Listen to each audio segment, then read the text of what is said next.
Bukan nangis ketika bayar utang tapi ambil duit, bukan. Nangis itu para hadirin itu nangis dunia ini. Nangis yang dimaksud nangis yang murni takut kepada Allah Subhanahu wa taala.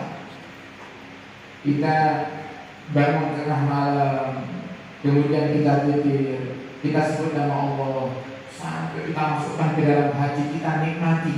Kita ini sering menyebut nama Allah tiap hari. Kita Allah Akbar salat menyebut nama Allah, tapi tidak masuk di hati.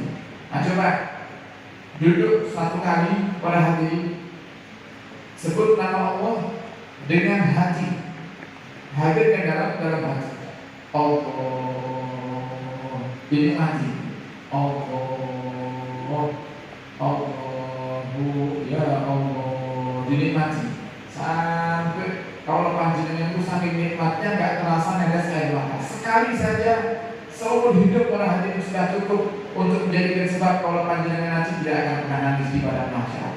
Nah, makanya kenapa mereka para nabi yang sudah mendapatkan jaminan surga daripada Allah Subhanahu wa taala, mereka masih sering nangis karena mereka tahu bahwa mereka tahu apa yang harusnya dilakukan oleh seorang hamba. Mereka tahu bagaimana caranya menghambakan diri kepada Allah Subhanahu wa taala walaupun sudah mendapatkan jaminan. Asyiknya Nabi Allah Daud alaihissalam yang dikenal seorang nabi yang sangat sering menangis.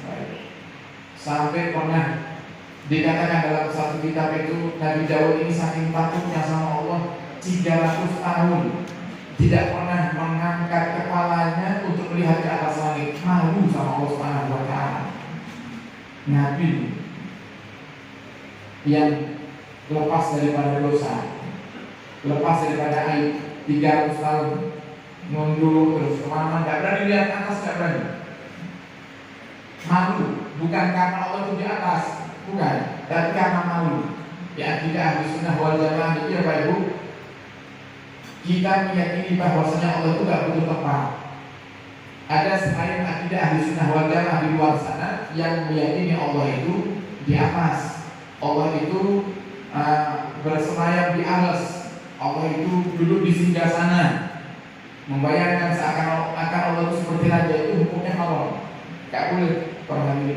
Makanya akidah ahli sunnah wal jamaah itu lebih menjaga di dalam hal memahami zatnya Allah Subhanahu wa taala. Makanya kita dilarang untuk merenungi zatnya Allah. Enggak boleh kita bayangkan Allah ini sekarang posisinya lagi seperti apa ya. Enggak boleh, haram orang itu.